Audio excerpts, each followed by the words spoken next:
اور جسے اللہ تعالیٰ گمراہ کر دے اسے کوئی ہدایت دینے والا نہیں، اور میں گواہی دیتا ہوں کہ اللہ کے سوا کوئی سچا معبود نہیں، اور میں گواہی دیتا ہوں کہ حضرت محمد صلی اللہ علیہ وسلم اس کے بندے اور رسول ہیں۔ سب سے اچھا کلام اللہ کی کتاب ہے، اور سب سے اچھا طریقہ حضرت محمد صلی اللہ علیہ وسلم کا طریقہ ہے۔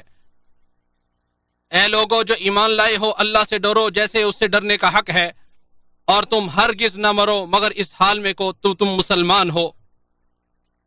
اے لوگو اپنے رب سے ڈرو جس نے تمہیں ایک جان سے پیدا کیا اور اسی سے اس کی بیوی کو پیدا کیا، اور ان دونوں سے بہت سے مردوں اور عورتوں کو دنیا میں پھیلا دیا، اور اس اللہ سے ڈرو جس کا واسطہ دے کر تم ایک دوسرے سے مدد مانگتے ہو، ایک دوسرے سے مانگتے ہو، اور قطع رحمی سے بچو، بے شک اللہ تعالی تمہاری نگرانی کر رہا ہے۔ اے ایمان والو اللہ سے ڈرو اور درست بات کہا کرو، وہ تمہارے کاموں کی اصلاح کر دے گا اور تمہارے گناہوں کو معاف کر دے گا، اور جو اللہ اور اس کے رسول کی اطاعت کرے گا وہ یقیناً بڑی کامیابی سے سرفراز ہوگا۔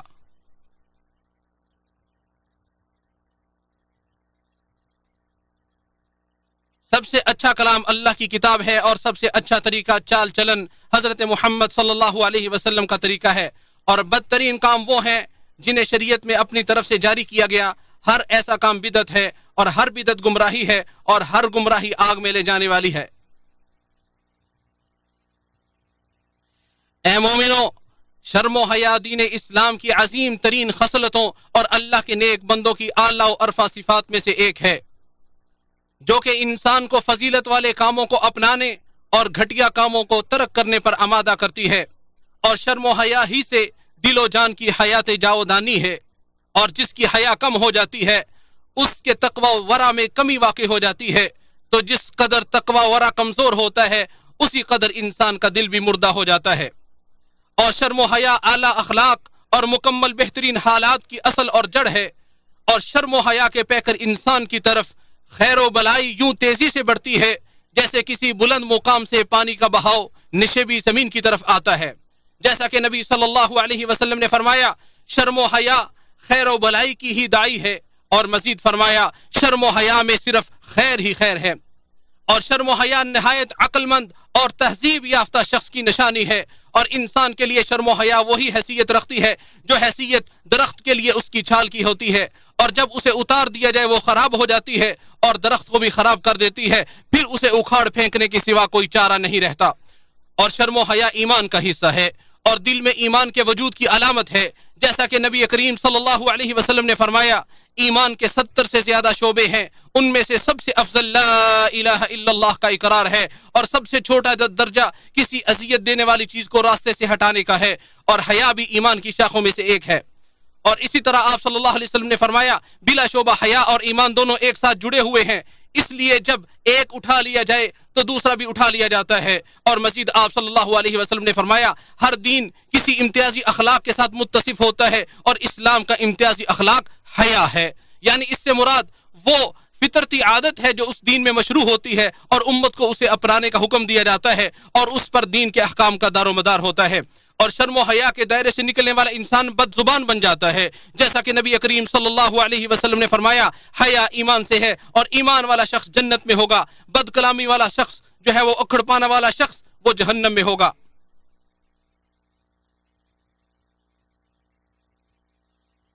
اللہ رب العزت کی بے شمار نعمتوں کو دیکھنے، بلند و برتر ذات کے سامنے کوتاہیوں کو تسلیم کرنے، اور اللہ رب العزت کے اپنے مخلوقات سے مطلع ہونے کو ذہن نشین رکھنے سے بڑھ کر کوئی چیز دلوں میں شرم و حیا کو اجاگر نہیں کر سکتی۔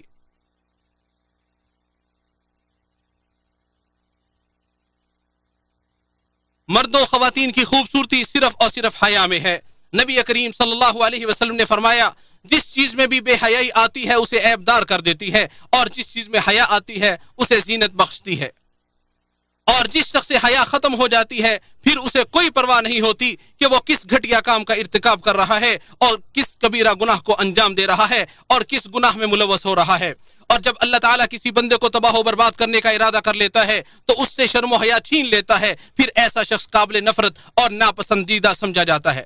جیسا کہ نبی صلی اللہ علیہ وسلم نے فرمایا، گزشتہ پیغمبروں کا کلام جو لوگوں کو ملا اس میں یہی ہے، جب شرم ہی نہ رہی تو پھر جو چاہے وہ کرے۔ اور جب کسی انسان سے حیا ہی ختم ہو جائے تو گوشت پوست کے سوا کچھ باقی نہیں رہتا اور اس میں کوئی خیر باقی نہیں رہتی. وہ جانوروں کی طرح ہو جاتا ہے اور ملامت کا مستحق بن جاتا ہے. اور اگر پیدا کرنے والی ذات یا اس کی مخلوقات سے شرم و حیا نہ ہوتی تو کسی مہمان کی مہمان نوازی نہ ہوتی, کسی وعدے اور امانت کی پاسداری نہ ہوتی, ضرورتیں پوری نہ ہوتی, انسان اچھائی کو تلاش کر کے اسے اختیار نہ کرتا اور برائی کو بھانپ کر اس سے اعراض نہ کرتا, اپنی شرمگاہ کو نہ ڈھانپتا اور نہ کسی بے حیائی کے کام سے کنارہ کشی کرتا. نبی صلی اللہ علیہ وسلم نے ایک شخص کو وصیت کرتے ہوئے فرمایا, میں تجھے وصیت کرتا ہوں کہ اللہ تعالیٰ سے ویسے شرم و حیا کیا کرو جیسے اپنی قوم کے کسی نیک شخص سے ڈرتے ہو. اللہ رب العزت کی بے شمار نعمتوں کو دیکھنے, بلند و برتر ذات کے سامنے کوتاہیوں کو تسلیم کرنے اور اس اللہ کی اپنی مخلوقات سے مطلع ہونے کو ذہن نشین رکھنے سے بڑھ کر کوئی چیز دلوں میں شرم و حیا کو اجاگر نہیں کر سکتی. جو اللہ حساب لینے والا, نگہبان, بلند و بالا آسمانوں اور زمین کا خالق ہے, اسی کا ہے جو کچھ آسمانوں میں ہے اور جو زمین میں ہے اور جو ان دونوں کے درمیان ہے اور جو گیلی مٹی کے نیچے ہے. اگر تو اونچی آواز سے بات کرے تو وہ تو پوشیدہ اور اس سے بھی پوشیدہ بات کو جانتا ہے. اللہ وہ ہے جس کی سوا کوئی معبود برحق نہیں, وہ سب سے اچھے نام اسی کے ہیں. اللہ تعالیٰ میرے اور آپ کے لیے قرآن عظیم کو بابرکت بنائے اور ہم سب کو ذکر حکیم اور اس کی آیات سے نفع پہنچائے. میں اپنی بات کو مکمل کرتا ہوں اور اپنے لیے اور آپ سب کے لیے عظمت والے اللہ سے بخشش طلب کرتا ہوں. آپ سب بھی استغفار کیجئے, یقیناً وہ اللہ بخشنے والا نہایت مہربان ہے.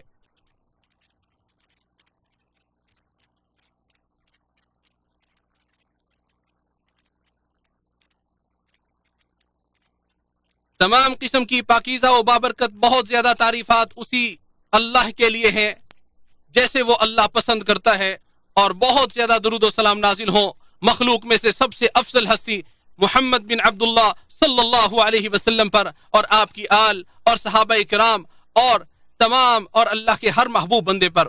اے ایمان والو, اللہ سے ڈرو اور سچ بولنے والوں کے ساتھ ہو جاؤ. اے مومنو, شرم و حیا اللہ کی صفات میں سے ایک صفت ہے جو اس کے جاہ و جلال و کمال کے شایان شان ہے. ارشاد باری تعالی ہے, اس کی مثل کوئی چیز نہیں اور وہی سب کچھ سننے والا, سب کچھ دیکھنے والا ہے.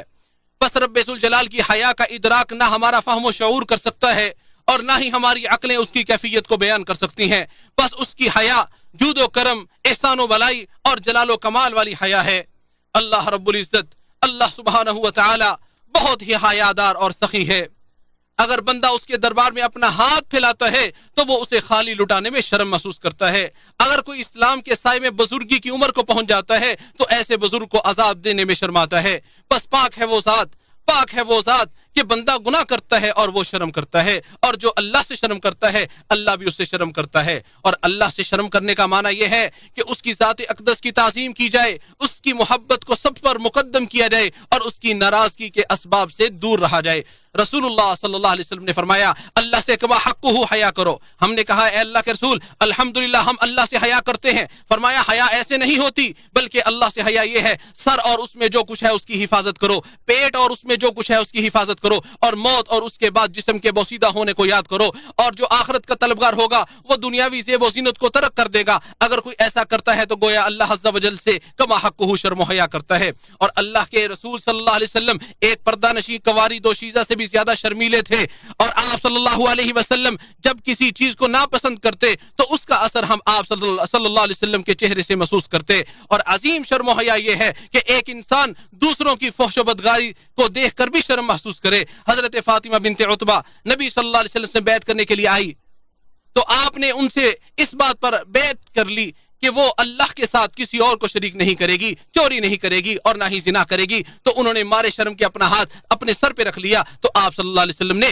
ان کی اس چیز کو پسند کیا. اور حیا کی ایک پسندیدہ قسم فوت شدگان سے بھی حیا کرنا ہے. جیسا کہ عائشہ رضی اللہ عنہا فرماتی ہیں کہ میں جب اپنے گھر میں داخل ہوا کرتی تھی جس میں نبی صلی اللہ علیہ وسلم اور میرے والد مکرم رضی اللہ عنہ مدفون تھے تو میں اپنے کپڑے اتار دیتی تھی اور کہتی تھی کہ یہ میرے شوہر ہیں اور والد ہیں. پھر جب ان کے ساتھ عمر رضی اللہ تعالی عنہ کو بھی دفن کر دیا گیا تو عمر رضی اللہ تعالی عنہ سے حیا کرتے ہوئے میں اچھی طرح کپڑا لپیٹ کر داخل ہوا کرتی تھی. اور اس سے بڑھ کر کوئی پسندیدہ حیا نہیں کہ انسان کو موت کے بعد بھی زندہ لوگوں سے شرم و حیا کی فکر دامن گیر رہے.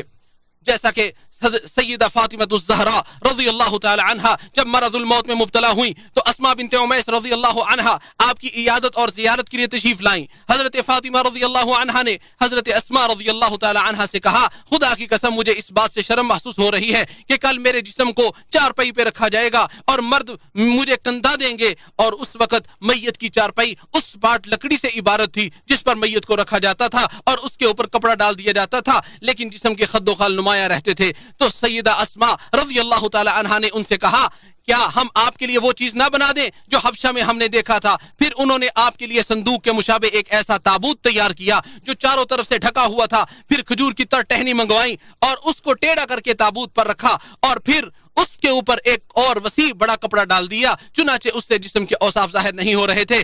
جب فاطمہ رضی اللہ تعالی عنہا نے اس کو دیکھا تو اسماء رضی اللہ تعالی عنہا سے کہا کہ اللہ تعالیٰ تمہاری پردہ پوشی کرے جس طرح تم نے میری پردہ پوشی کی ہے.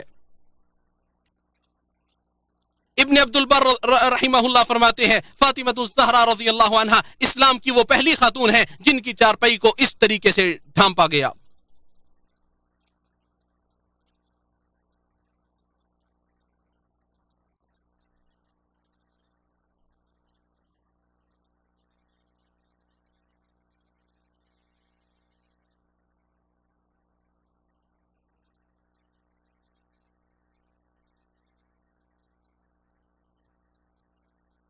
اے اللہ ہماری پردہ پوشی فرما. اے اللہ کے بندو، اللہ رب العزت تمہیں نبی صلی اللہ علیہ وسلم پر درود و سلام پڑھنے کا حکم دے رہا ہے. بے شک اللہ اور اس کے فرشتے نبی صلی اللہ علیہ وسلم پر درود پڑھتے ہیں. اے ایمان والو تم بھی اپنے نبی صلی اللہ علیہ وسلم پر درود و سلام پڑھا کرو. اے اللہ اپنے نبی صلی اللہ علیہ وسلم پر رحمت نازل فرما.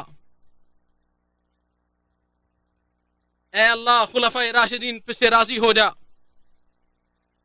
بالخصوص چاروں خلفائے راشدین جو ہدایت یافتہ ہیں، ابو بکر، عمر، عثمان، علی رضی اللہ عنہم جمیعاً. اے اللہ اسلام اور مسلمانوں کو عزت عطا فرما. اے اللہ شرک اور اہل شرک کو ذلیل و رسوا فرما. اور اے اللہ اس ملک کو امن و امان کا گہوارہ بنا دے اور تمام مسلمان ممالک کو امن و امان کا گہوارہ بنا دے. اے اللہ تمام مسلمان حکمرانوں کو اللہ خیر کا منبع بنا دے اور اللہ انہیں خیر کی اتباع کرنے کی توفیق عطا فرما. اے اللہ تو ہمیں ہدایت دے، ہمیں عافیت عطا فرما، ہماری مصیبت دور فرما، ہمیں معاف فرما، ہمارے گناہوں کو بخش دے، ہم پہ رحم فرما، ہماری توبہ قبول فرما. تو بہت زیادہ توبہ قبول کرنے والا، رحم کرنے والا ہے. اے اللہ تو ہر معاملے میں ہمارے انجام کو بہتر بنا اور دنیا آخرت کی رسوائی سے بچا. اے اللہ تو ہمیں اپنے وطن میں امن و امان نصیب فرما، ہمارے حکمرانوں کی اصلاح فرما. اے اللہ ہمارے دلوں کو ٹیڑھا ہونے سے بچا. ہدایت کے بعد اللہ ہمارے دلوں کو ٹیڑھا ہونے سے بچا. تو بے شک وہاب ہے، بہت عطا کرنے والا ہے. اے اللہ ہمیں دنیا آخرت میں خیر و بھلائی عطا فرما اور اللہ آخرت کے عذاب سے بچا. بے شک اللہ تعالیٰ عدل و انصاف، احسان اور رشتہ داروں کو مالی تعاون دینے کا حکم دیتا ہے اور بے حیائی اور برائی اور سرکشی کے کاموں سے منع کرتا ہے. وہ تمہیں نصیحت کرتا ہے تاکہ تم اسے قبول کر لو.